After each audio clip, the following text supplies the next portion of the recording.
There's a lot of things to explore in Azeroth, and since I completed one of my main goals, which was doing a few Mythic Plus dungeons as a new player, I thought to take some time and explore the rest of the world of World of Warcraft. I got the urge to do this just because by looking at the map, there's just so much mass and things to discover within its nooks and crannies. I also really enjoy dragonflying, and now you can do that outside of the Dragon Isles, so traversing the world is more enjoyable, and quicker. I didn't know where to start, so I thought I'd just shoot up in the air like a rocket and see what catches my eye. At first, I noticed that being this high up, you really notice how the different regions don't blend all that well with each other, and I guess it's just because these areas were created in the early 2000s and weren't built with flying in mind. As I was Jimmy Neutroning through the sky, I entered an area that had a spooky vibe to it and thought to explore it a little. Upon landing, I realized this is Horde territory and home to the Undercity, a Horde major city. I like the aesthetic of the buildings, so I started to snoop around.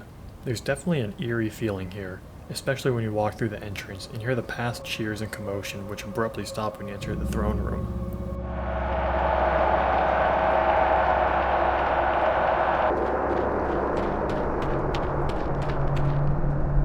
Without knowing the lore, you can just tell something evil happened here just by the atmosphere.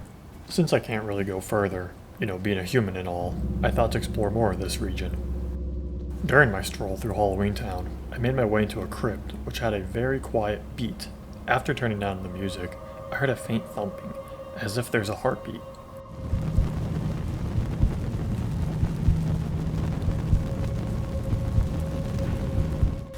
This gave me some itty-bitty goosebumps, and I tried to find clues to what the beat belonged to. I tried killing the mobs in the area, but found nothing, so I decided to spoil the fun and seek answers online. Apparently it was thought to be an old god by the community, but was confirmed by Blizzard that it wasn't, so it still seems unsolved. Oh well, off to something else. While I was looking for an answer to the heartbeat sound online, someone recommended going to the sludge fields. Apparently, this used to be a farm but was converted into a prisoner camp run by the undead during the Cataclysm expansion.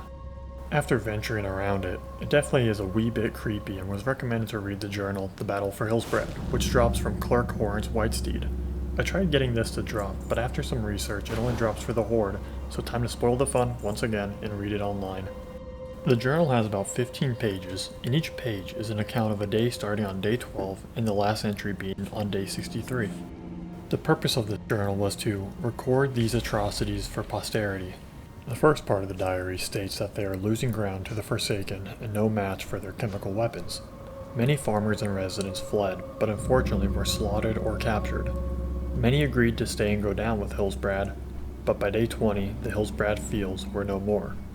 Those who did not flee were captured and turned into prisoners of war and to be laborers at their new plantation. Day 41 sees the new plantation nearly complete and the POWs were given medical examinations. The journal goes on to explain how the prisoners labor in the sludge fields and grow poisonous mushrooms in fetid water. Prisoners are dragged away one by one and screams can be heard from one of the buildings. Ghouls are also said to be seen at night. On the last journal entry, Whitestein knows he is next for whatever experimentation they are conducting, and after that entry, the journal is full of incoherent scribbles. This minor side story definitely mirrors some actual tragic events, and I did not expect this from a small side quest. I didn't realize this game could get this dark. I'm just so used to the happy, cheery Dragonflight expansion.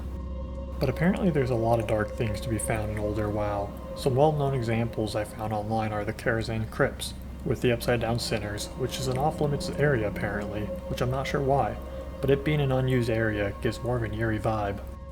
There's also a massive bone pile nearby, and I'm not sure why this area didn't make it into the game. Maybe it's just too horrifying. It seems like I'm just scratching the surface here on the mysterious and eerie things that can be found when exploring this game. And I'm honestly quite surprised that the game gets this dark, since I've been playing retail mainly, where it's the opposite of eerie. I find it really interesting how you can go from one area of the game and have a happy food fight with NPCs and then travel to another area where humans are used as seeds in a prisoner camp. I'm definitely going to try to be more keen on my surroundings and side quests going forward, just to see if I can discover similar things, as I now know WoW is capable of it, as shown in their past expansions.